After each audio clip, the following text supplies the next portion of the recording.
नमस्कार, आप देख रहे हैं जेटीवी न्यूज और मैं हूं आपके साथ आशीष सिंह। आइए रुक करते हैं जेटीवी न्यूज पर देश प्रदेश की तमाम ताजा खबरों पर। इंदौर में जल्द शुरू होगी हास्य से भरपूर छलिया की शूटिंग। मध्य प्रदेश के इंदौर को मिनी मुंबई में कहा जाता है। यहाँ के कलाकारों ने माया नगरी मुंबई में खूब नाम कमाया है। अब मैजिशियन फिल्म प्रोडक्शन के बैनर तले बनने वाली हास्य से भरपूर हिंदी फिल्म छलिया की शूटिंग इंदौर में जल्द शुरू होने वाली है। यह फिल्म एक हास्य प्रधान कथा के माध्यम से आम जीवन की चुनौतियां, पारिवारिक संबंधों और सामाजिक विसंगतियों पर भी प्रकाश डालते हुए हैं। लोगों को गुदगुदाएगी मैजिशियन फिल्म के बैनर तले बनने वाली फिल्म का रिलेशन। इंदौर गुरु साथ जिसका डायरेक्शन करेंगे। इंदौर के अलग अलग इलाकों में उसकी शूटिंग की जाएगी, जिसमें माचिस और लगान फेम राज जुत्शी और लिलीपुट फारूकी के साथ इंदौर कई कलाकारों को काम करने का मौका मिलेगा। फिल्म के निदेशक गौरव साध बताया कि छलिया एक कॉमेडी शैली की व्यंग्यात्मक फिल्म है। इसका लेखन और निर्देशन मेरे द्वारा किया जा रहा है, जिसका निर्माण मेरा साथ दे रहे हैं सौरभ द्विवेदी, छाया सोनी, तुम वही निर्माण प्रबंधन की जिम्मेदारी नरेंद्र राठौड़ निभा रहे हैं। फिल्म के दृश्यकान डीओपी की कमान राहुल बरसा ने संभाली है, जो अपने जीवंत फ्रेम्स और रंगीन के लिए प्रसिद्ध हैं। फिल्म का संगीत निर्देशन का कार्य निमेश सोनी कर रहे हैं, जो फिल्म की टीम और भावनाओं को संगीत में रूप में प्रस्तुत करेंगे। निर्माण की पूरी प्रक्रिया का समन्वय मुख्य समर मालवण द्वारा किया जा रहा है। सवाल आपका है सर, किस तरह से ये फिल्म आम जन को मनोरंजन करती हुई, जिस तरह का माहौल चल रहा है, जिस तरह टेम्पो चल रहा है, हर जगह एक आदमी शांति चाहता है, हंसना चाहता है। तो ये फिल्म छलिया किस तरह से लोगों को हाथ देखिए, शांति जो आपने लफ्ज पहला ही कह दिया, तो शांति तो हम कितनी प्रदान कर पाएंगे वो हम नहीं कह सकते, लेकिन हम मनोरंजन उनको पूरा दे देंगे। हमारे हाथ में जो है वो लिफाफा आ गया, तो वो लिफाफा गौरव जी जो है उन्होंने वो लिफाफे के अंदर माल रख दिया है। अब हमारा काम है इस किरदार की उस माल को हम लोग को रियल बनाना है और लोगों को मजा आना चाहिए। आज हमने रिहर्सल की अपनी पहली, और हम सब को मजा आया रिहर्सल करके टुगेदर एज एक्टर्स। हमने एक दूसरे को सुना, एक दूसरे के सीन सुने, तो हमको उसमें मजा आया। और जब कलाकारों को उसमें मजा आता है, इसका मतलब जब हम सीन करेंगे तो मजा तो आएगा ही आएगा। अगर हमें मजा आता है सर, तो मैं एक बात शर्तिया आप सबको, सारी ऑडियंस को बता सकता हूँ कि भैया जिस दिन हमें मजा आ गया काम करने में, आपको शर्तिया मजा आएगा, ये हम आपको दावे के साथ बोल सकते हैं। कॉमेडी फिल्मों को लेकर हिंदी बॉलीवुड में अभी भी बहुत काम बचा है, क्योंकि जिस तरह से चार्ली चैपलिन ने शुरुआत की थी और जो कल्चर जो इंडियन कॉमेडी में शुरू हुआ, लेकिन वो आज वल्गैरिटी की तरफ जा रहा है। कहीं ना कहीं ऐसा लगता है कि जो मैसेज होना चाहिए कॉमेडी का, वो थोड़ा पूरा रूप चेंज हो रहा है। देखिए, ऐसा है कि कहीं पे अगर आप ये टिप्पणी कर रहे हैं कि वल्गर हो गया है, तो ये टिप्पणी जब हम लोग को अभी सुनाई नहीं दे रही है, बिकॉज आई थिंक उसको देखने इतने लोग आ रहे हैं कि वो उसके कलेक्शन की आवाज में ना, कॉइन्स की थुम थुम में ये आवाज कहीं दब रही है कि वल्गैरिटी की तरफ हमारी फिल्में जा रही है।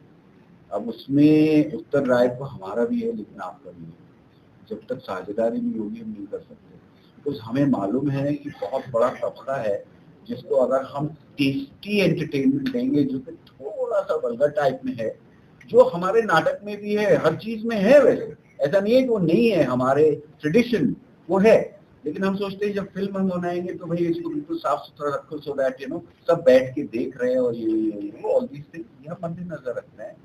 लेकिन जो समाज में चल रहा है उसको भी तो हमें मद्देनजर रखना पड़ेगा, क्योंकि हम तो वही दर्शा रहे हैं जो है, और उसका हम आनंद हम चाह रहे हैं आप लोग उसका आनंद लें। लेकिन कुछ चीजें आड़ी टेढ़ी है, कुछ चीजें समझाने में थोड़ा मजाक लगता है, वो मजाक अश्लील हो सकता है, लेकिन उस आवाज को बहुत ज्यादा लोग नहीं उठा रहे कि थोड़ा अश्लीलता की तरफ हम जा रहे हैं। जिस दिन आई थिंक पब्लिक ने ये आवाज ज्यादा जोर से उठाई तो हम तो गुलाम है, हम तो एकदम मान जाएंगे। तो बात ओटीटी की भी चल रही थी, ओटीटी पर ही ज्यादा अश्लीलता फैल रही है। देखिए सर, अब दो बातें हैं। एक आप मुझे एक बात बताइए, यू एंड मी है ना, हम लोग बैठे हैं यहाँ पे, हम लोग सब मॉडर्न लोग हैं, आज के जमाने के लोग, कि जो ओटीटी पे चल रहा है क्या हम उसको मिस नहीं कर रहे थे जो फॉरेन फिल्में देख रहे हैं? एक बात बताएं, क्या हमें हम कोशिश करते हैं कि हम पूरी दुनिया का हिस्सा हैं, मॉडर्न वर्ल्ड का हिस्सा है। तो अगर हम मॉडर्न वर्ल्ड का हिस्सा हैं और बनना चाहते हैं तो फिर मॉडर्न वर्ल्ड में तो कई सारी चीजें ऐसी होती हैं जो एज एन इंडियन हमारी सभ्यता के हमको लगता है खिलाफ। लेकिन वही जो मैंने मूल बात आपको बुनियादी बात बोली कि अगर इसके खिलाफ हल्ला होगा तो फिर हम शांत हो जाएंगे। सर इंदौर ही क्यों चुना शूटिंग के लिए? ये तो गौरव साहब बताएंगे, इनके पेट में ये बात थोड़े दिनों से है, आप उनसे पूछिए। ये मेरे ही दिमाग में था कि तो इंदौर को मिनी मुंबई कहा जाता है और इंदौर को मिनी मुंबई कहा जाता है। मिनी मुंबई। आपके क्या तजुर्बे रहे इंदौर के साथ और इंदौर के स्वच्छता को लेकर आप क्या कहना चाहेंगे? वो तो सर देखिए उसने तो दिल जीता हुआ है। मतलब मैं पहली दफा जब इंदौर आया तो मुझे याद है मैं बच्चा था और यहाँ डेली कॉलेज जो स्कूल है वहाँ पे मैं अपने स्कूल में, मैं भी मध्य प्रदेश हूँ, मैं ग्वालियर पढ़ा हूँ, ग्वालियर में किला है वहाँ पढ़ा हूँ। तो खैर हम स्कूल के स्पोर्ट्स टीम में थे, बाकायदा हम लोग यहाँ आए, इंदौर आए, डेली कॉलेज में खेल ले। और हम तभी जब हम तो बस से आए थे, तो खैर बस में हम स्टूडेंट्स थे, हम देख रहे थे और मैं छोटा था, हालांकि उस समय आप इतनी तवज्जो नहीं देते हैं कि कौन सा शहर खराब है कौन सा नहीं है, वो सब चीजें आपको इतनी मैटर नहीं करती है।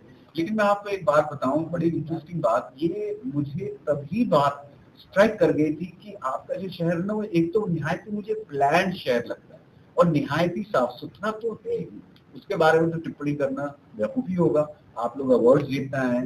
लेकिन मैं ये कहूंगा कि एक शहर ना ऐसे अवार्ड नहीं जीत सकता जब तक लोगों के अंदर ये बसी नहीं होगी। इम्पोर्टेंट चीज वो है, गंदगी तो हम लोग करते हैं, लोग करते हैं, गवर्नमेंट तो सफाई करता है। जब तक लोगों के काइंड ऑफ हृदय में ये बात नहीं घर कर लेगी कि भैया गंदगी नहीं करनी है, तो वो तभी हो सकता है। या तो ऑफकोर्स जो शुरू में सारे देशों ने अपनाया कि भाई दंड लगाओ, है ना, इतना लगाओ कि कोई ना फेंके, तो एक दूसरा तरीका। लेकिन धीरे धीरे जब दंड लगते टाइम हो जाता है तो लोगों को आई थिंक समझ आ जाता है कि यार ये ना करो। और हमारे, मुझे लगता है हमारे बच्चे जो है ना वो हमको सिखाते हैं और इनको स्कूल में करेक्ट बातें पढ़ाई जाती हैं।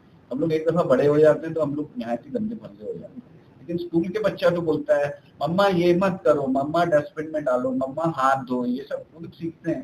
तो आई थिंक बच्चे जो है ना वो हमको सिखाएंगे अल्टीमेटली कि भैया गंदगी वंदगी मत करो, तुम लोगों ने बहुत गंदा कर दिया हिंदुस्तान। Thank you. बेसिकली ये पूरी कॉमेडी मूवी है और ये कहानी 3 ऐसे दोस्तों की है जिनके पास में फाइनेंशियली बहुत ज़्यादा क्राइसिस है और उन्हें इमीडिएटली कहीं ना कहीं से पैसा चाहिए। पैरेलल एक कहानी में एक बहुत अच्छा किरदार है जिसका नाम दलाल है, जो कि सर प्ले कर रहे हैं और वो ऐसा कैरेक्टर है जो कि फाइनेंशियली बहुत ज़्यादा समृद्ध है। तो उसके घर में भी एक ऐसी दुनिया चल रही है जिसके उसी दिन में बहुत ज़्यादा अप्स एंड डाउन हो रहे हैं और पैरेलल वो तीनों दोस्तों की भी लाइफ में अप्स एंड डाउन हो रहे हैं। तो इन दोनों का कोलैबोरेशन है पूरी कहानी में, तो वो बड़ा मजा आता है। इंदौर में कहाँ शूट होने वाली है? ये बेसिकली एक कनकेश्वरी माता मंदिर है, वहाँ पे शूट होगा। उसके अलावा 78 में एक मुंबासा कैफे है, वहाँ पे शूट होगा। और मेजर पार्ट जो है पूरी फिल्म का वो एक दलाल हाउस जो हमने बना रखा है, वो खंडवा रोड पे एक बंगला है, वहाँ पे शूट होगा। और इंदौर को हमको उस कहानी में दिखाना है तो इंदौर। कलाकार लगभग इंदौर के रहेंगे इसमें या आउटसाइड से मुंबई से राज सर आए? राज सर हैं, सुगोही जोशी जी हैं और लीलीपुट सर हैं और छाया सोनी भी इंदौर से नहीं है, ये बाहर से हैं, ये साउथ की और जो मूवीज कर चुकी हैं। और जो सौरभ जी हैं ये भी इंदौर से नहीं है, ये बाहर से हैं। एक और गुड्डू का कैरेक्टर कर रहे हैं, वो लखनऊ से है। तो बहुत सारे बाहर के भी कलाकार हैं। उसके साथ में हमने मध्य प्रदेश के भी बहुत सारे कलाकार रखे हुए हैं, तो उसी तरीके से अलग किया। आपका नाम? गौरव साध। JTV न्यूज से जुड़े रहने के लिए हमारी खबरों को लाइक और शेयर करें, हमारे चैनल को सब्सक्राइब करें और अपडेट रहे हर छोटी बड़ी खबरों से।